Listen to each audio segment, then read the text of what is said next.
Hey yo, what is up you guys and welcome back to the channel. Kamusta na kayo? Sana okay lang kayo. Ako eto, okay naman. Sana okay lang yung audio natin, no. I'm trying out different type of mic right now. I'm using a dynamic microphone instead of the usual na ginagamit ko, yung DJI mic. Kasi yung mga ginagamit kong camera, most of them are same brand from Osmo, from DJI, except dito sa Canon na camera ko. Pero gusto ko sanang subukan mag-dynamic mic. Medyo mas mahirap siyang i-set up, mas matrabaho, pero may equalizer kasi siya, may pwede mong timplahin basically, no? So gusto kong i-try at yun, wala, gusto ko lang talaga siyang i-try. Yun, okay na tayo sa usapang mic. So, ano nga bang pag-uusapan natin ngayong araw? Well, ang pag-uusapan natin today ay tungkol pa rin sa tattoo, syempre. So, this is just gonna be an update. I already uploaded something with this topic, no? Which is, magkano nga bang magpa-tattoo? So ngayon, magkano na nga bang magpa-tattoo ngayong 2026? So update tayo dyan. Pero, intro muna tayo. Let's go!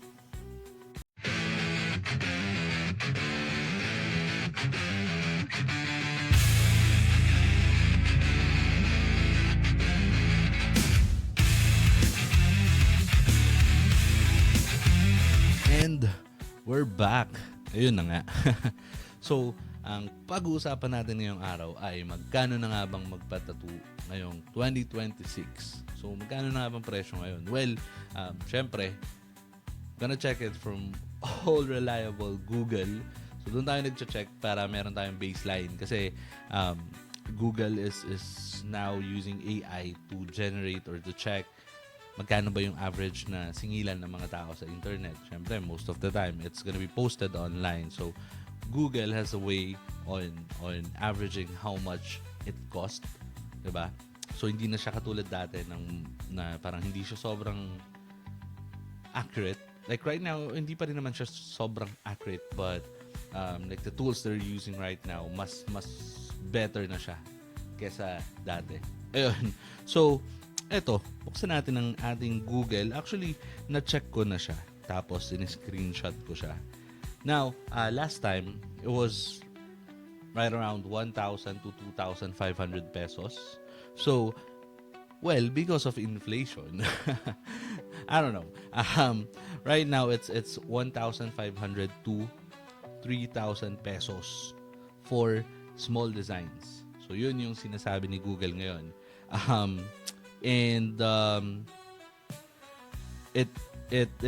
It depends on the size, complexity, color, artist skill, and then placement. Yan. Again, syempre, depende rin yan kung sino yung artist mo. Kung sikat yung artist mo, especially right now, sabi ko nga, sorry, nabunggo ko yung camera. Especially right now, it's already like the social media era, no? Wherein yung mga tattoo artists is mas sikat na sila. Nagkakaroon na ng mga tattoo artists na sikat na, like a household name na sila. Kasi because of social media. Unlike before, yung mga sobrang sikat na tattoo artists, you'll only know them because it's either meron kang tattoo or meron kang kilala na nagpa-tattoo.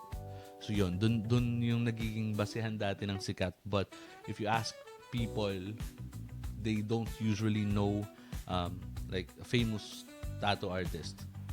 But right now, because of social media, even people that doesn't have any tattoos or are not like tattoo enthusiasts, may mga kilala na silang tattoo artists. Yun. So, eto na nga, no? Tama pa ba to? 1,500 to 3,000 pesos? Well, I think accurate naman siya. Accurate naman. For me, ako, doing tattoos without a tattoo studio, without a tattoo shop, no? Basically, ganito lang din naman yung singilan ko. So I base it from the design, the complexity, um, ano pa, yung kulay, kung masyado bang maraming kulay, syempre mas tumataas yung presyo. So, but basically, halos ganito lang din talaga yung singilan ko.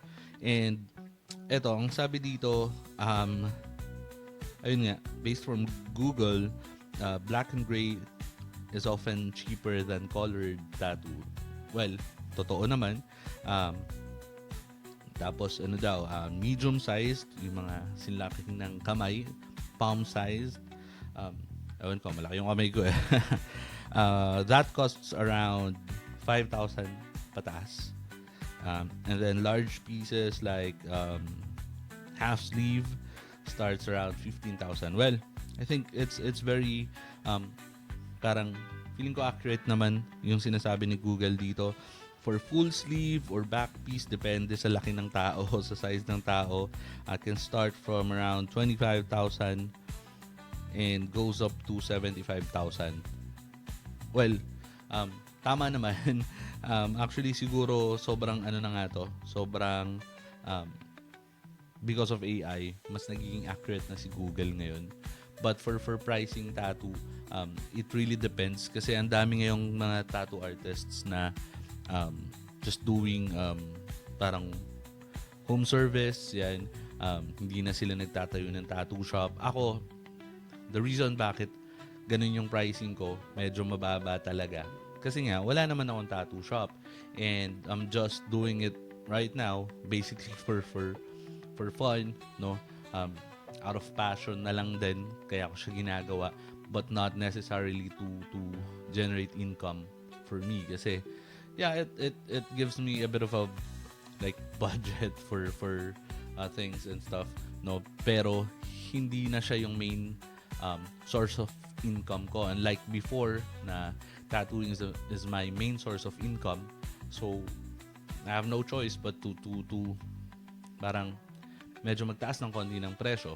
Before, ang minimum ko is 2,500 pesos. And that was like around 2015, 16, like 14 to 16. Ganun. Kasi yun din yung mga times na may tattoo shop ako.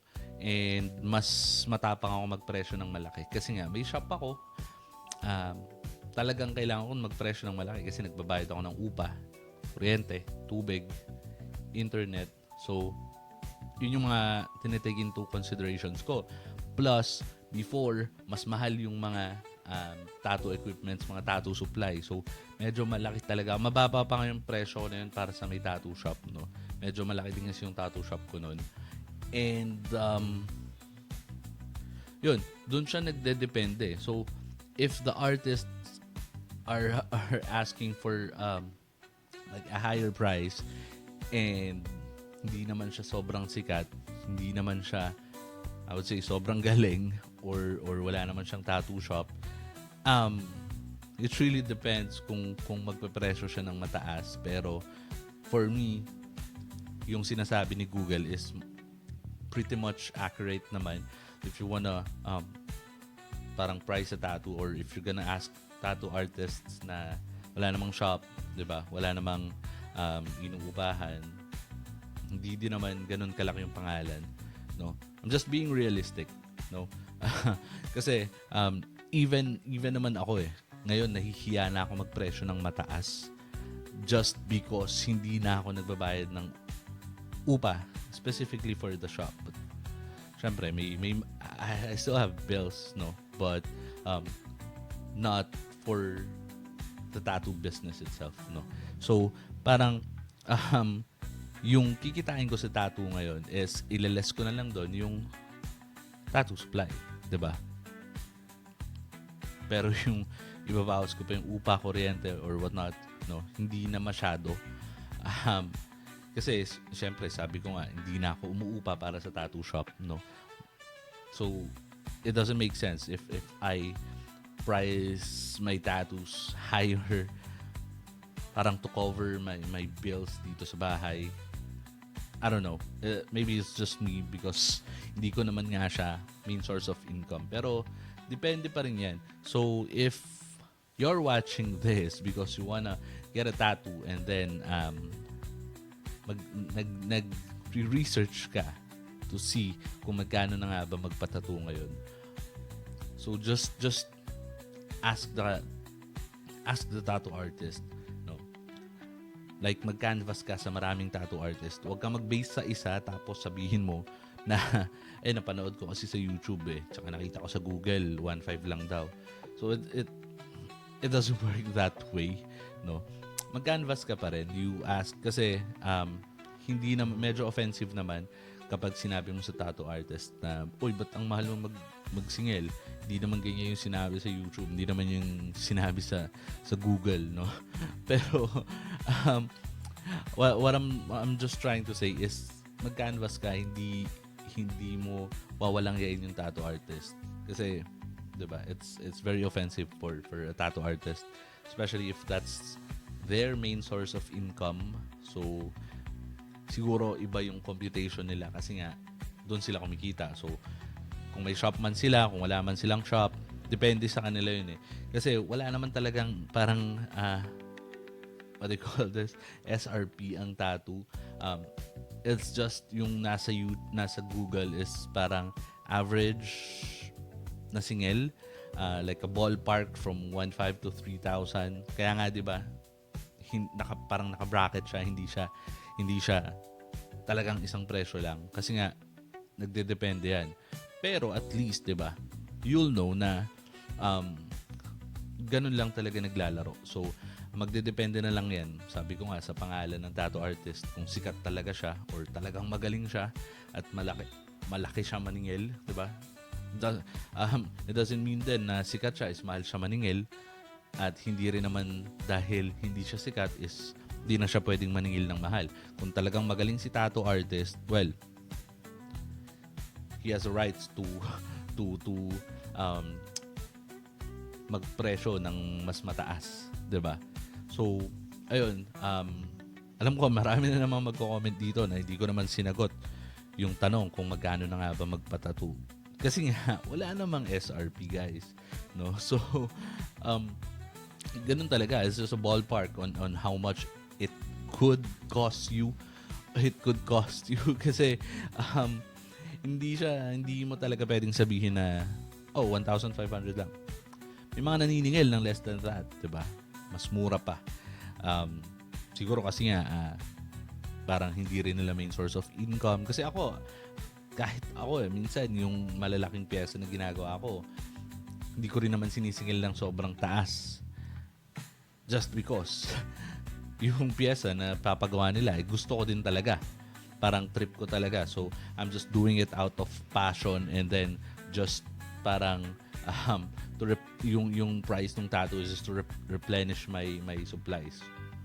Ganun. Minsan ganun talaga nangyayari. And like ako, madalas kasi yan sasabihin ng tao, uy, bakit mas mura sa'yo? Bakit ganito? Bakit ganyan? Minsan isipin nila, siguro hindi magaling to, siguro hindi malinis yung gamit na ito or what not. Hindi, depende talaga yan. Kasi like ako, talagang I'm just doing it out of passion. Out of parang naging hobby ko na lang siya, parang stress reliever ko sa trabaho. Kasi nga, I have like a full job right now na I can't afford to have like full part-time na like a tattoo shop or talagang mag-focus ako sa tattoo kasi nakakapagod din talaga. Hindi rin kaya ng oras ko, hindi kaya ng katawan ko, napapagod talaga ako. Pero madalas talaga nagtatattoo pa din ako every so often, no? Kasi kapag off ko, yan, or kapag plot ako ng medyo mahaba-habang VL, gano'n. Kasi nga, minsan, nag-VL ako ng mahaba para lang magpahinga. Hindi naman dahil may lakad or may pupuntahan. Gusto ko lang magpahinga.